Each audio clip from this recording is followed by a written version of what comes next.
अस्सलामुअलैकुम।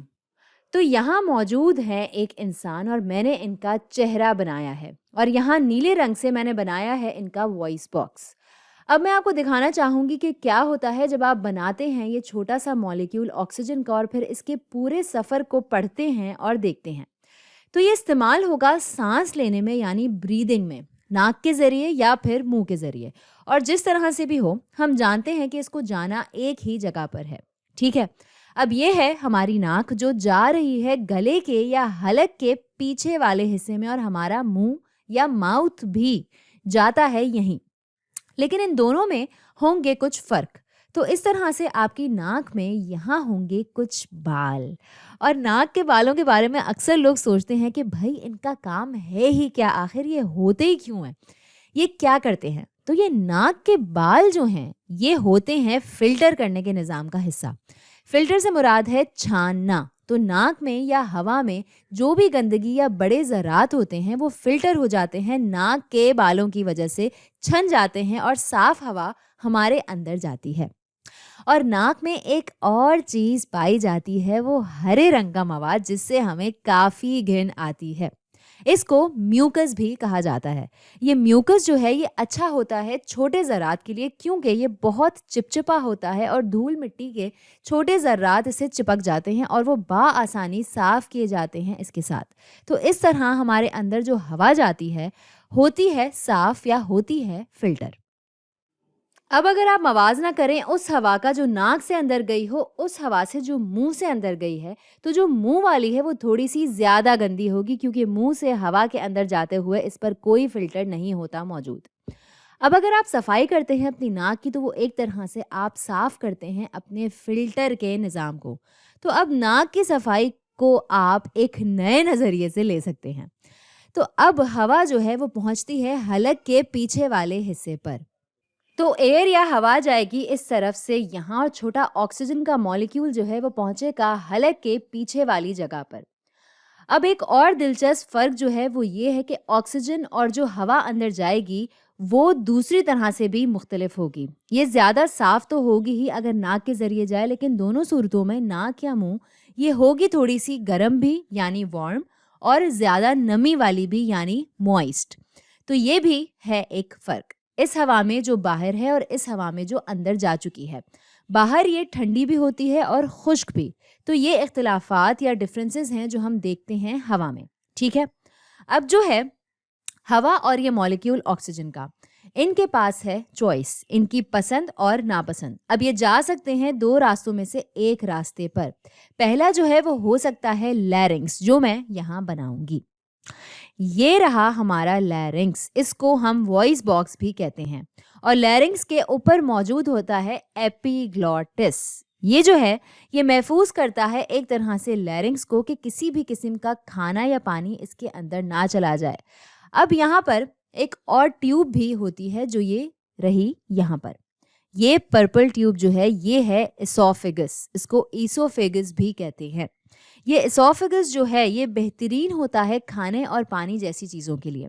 एसोफेगस से ही आप चाहेंगे कि आपका खाना और पानी नीचे जाए, क्योंकि ये जाता है पेट तक यानी स्टमक तक।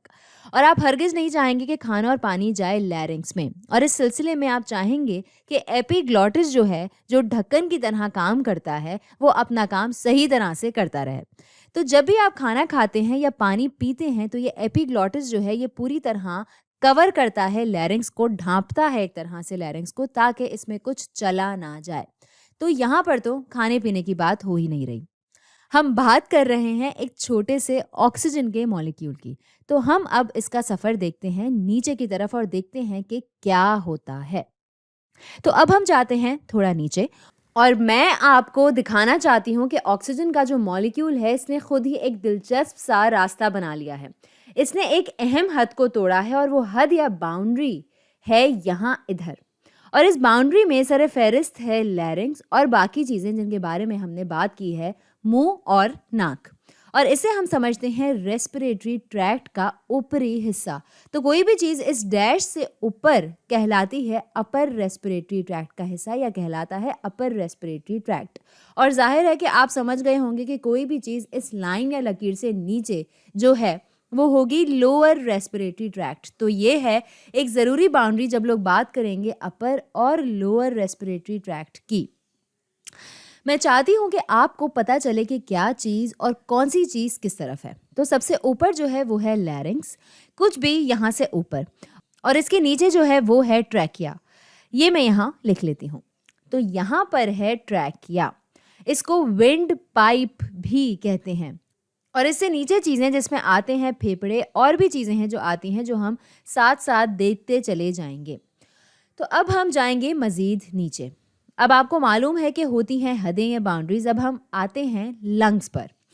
आप देखेंगे कि मॉलिक्यूल जो है वो जाता है ट्रैकिया से होता हुआ। तो हमारे पास होते हैं 2 लंग्स यानी फेफड़े, एक दाएं तरफ और एक बाएं तरफ। ये हैं 2 लंग्स या फेफड़े। अब हमारा जो ऑक्सीजन का मॉलिक्यूल है या जो हवा है वो या तो जाता है दाएं वाले में या बाएं वाले लंग में। अब मैं यहाँ चाहूँगी कि रोकूं और आपको दिखाऊं कि यहाँ अब जो लफ्ज़ आएगा इसको कैसे समझना है। अब ब्रोंकाई है एक लफ्ज़ और ब्रोंकस है दूसरा लफ्ज़। जहाँ ब्रोंकस आएगा मतलब एक की बात हो रही है और ब्रोंकाई मतलब एक से ज़्यादा की बात हो रही है। तो इस बात को याद रखने की ज़रूरत है हमें। अब सोचें जैसे हम गए इस तरफ, यहाँ इस जगह पर, ये जगह होगी हमारी मरकज़ी जगह या मेन जगह।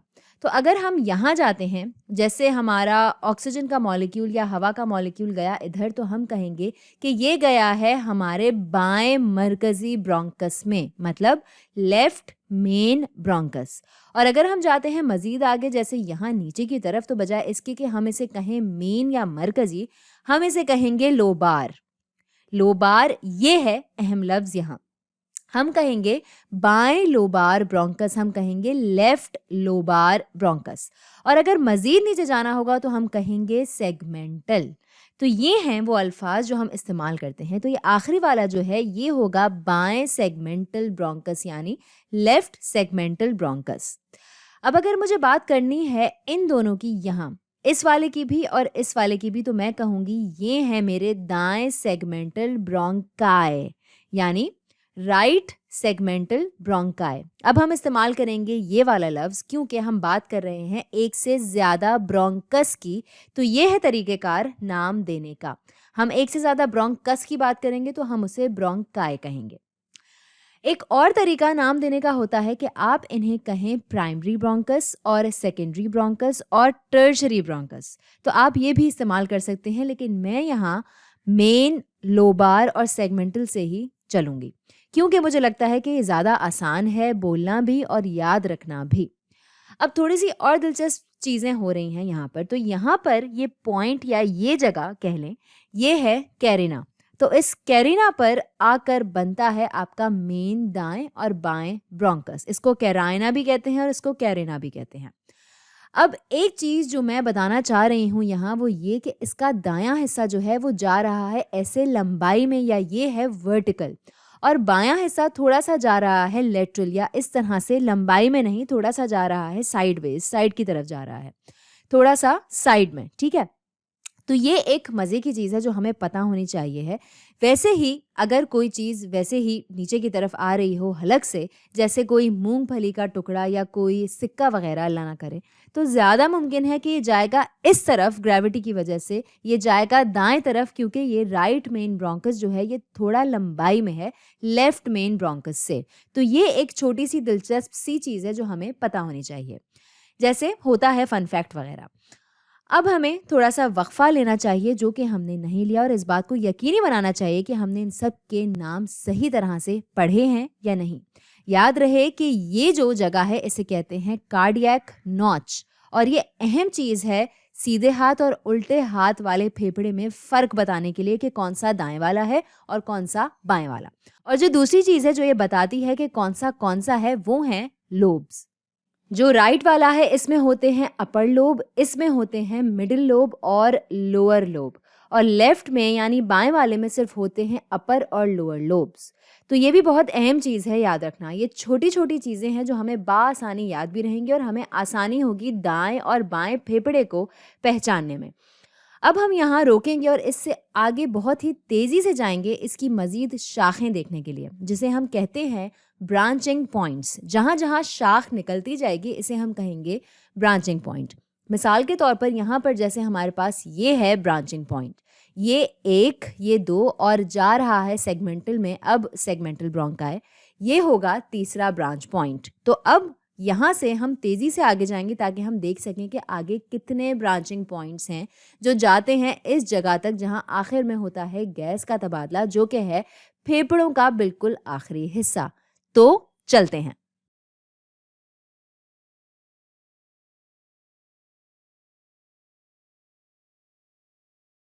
चलें भई, अब हम जाएँगे वहाँ जहाँ से शुरू किया था। हमने शुरू किया था ब्रोंकाइस और हमने नाम रखने की भी बात की थी कि ये अल्फ़ाज़ किस तरह इस्तेमाल होते हैं, लेकिन वो सिर्फ़ शुरू की थी 3। और पहली 3 शाखों के बाद यहाँ ऑरेंज रंग में जितने भी ब्रांचिंग पॉइंट्स आप देख रहे हैं, जो जा रहे हैं ब्रांच 4 से ब्रांच पॉइंट 20 तक, ये सारे के सारे कहलाते हैं कंडक्टिंग ब्रोंक्यूल्स। तो ये है जो हम इन्हें कहते हैं। ये अब नहीं है ब्रोंकाई, ये हैं ब्रोंक्यूल्स। आप जब भी ये लफ्ज़ सुनेंगे तो याद रखें कि ये फेफड़ों में काफ़ी आगे जाकर, काफ़ी गहराई में जाकर आते हैं। कंडक्टिंग ब्रोंक्यूल्स के बाद आपके पास आते हैं मज़ीद ब्रांचिंग पॉइंट्स, हम इन्हें कहते हैं रेस्पिरेटरी ब्रोंक्यूल्स, और इसमें जो आखिरी कंडक्टिंग ब्रोंक्यूल है इसे कहते हैं टर्मिनल ब्रोंक्यूल। इस नाम से ही लगता है कि गिनती पूरी हो गई है और यहाँ सारे ब्रोंक्यूल्स ख़त्म हो गए हैं, लेकिन ऐसा नहीं है। यहाँ सिर्फ कंडक्टिंग ब्रोंक्यूल्स ख़त्म होते हैं, यहाँ से जाते हैं रेस्पिरेटरी ब्रोंक्यूल्स में, और एक की बात हो रही है तो ब्रोंक्यूल कहेंगे इसे, ब्रोंक्यूल्स नहीं कहेंगे। और आखिर में हम जाते हैं एल्विलर डक्ट में, और एल्विलर सैक जो कि होती है कुछ एल्विलाइज का मजमुआ। अगर ये एक से ज़्यादा हैं तो एल्विलाई, और अगर एक ही हिस्से की बात हो रही है सैक के तो ये होगा एल्वियोलस। तो ये है वो जगह जहाँ ऑक्सीजन का मॉलिक्यूल पहुँचता है। यहाँ पहुँचता है वो गैस का तबादला होने से पहले। अब ये पूरा हिस्सा रेस्पिरेटरी ब्रोंक्यूल्स से लेकर नीचे तक इसे कहते हैं रेस्पिरेटरी जोन, और कुछ भी इस जगह से ऊपर इसे कहेंगे कंडक्टिंग जोन। और इसमें सिर्फ ब्रोंक्यूल्स ही नहीं बल्कि हलक और मुंह तक सारी चीज़ें आ जाती हैं, और ये जो ऑक्सीजन का मॉलिक्यूल है ये कंडक्टिंग जोन से होता हुआ आता है। वो सारी चीज़ें जो हमने शुरू से पढ़ी हैं वो सब आती हैं कंडक्टिंग जोन में, और फिर ये आता है रेस्पिरेटरी जोन में, और फिर ये पहुंचता है ब्रोंकियल ट्री के बिल्कुल आखिरी हिस्से तक, और फिर ये तैयार हो जाता है गैस एक्सचेंज के लिए। तो आज के लिए इतना ही।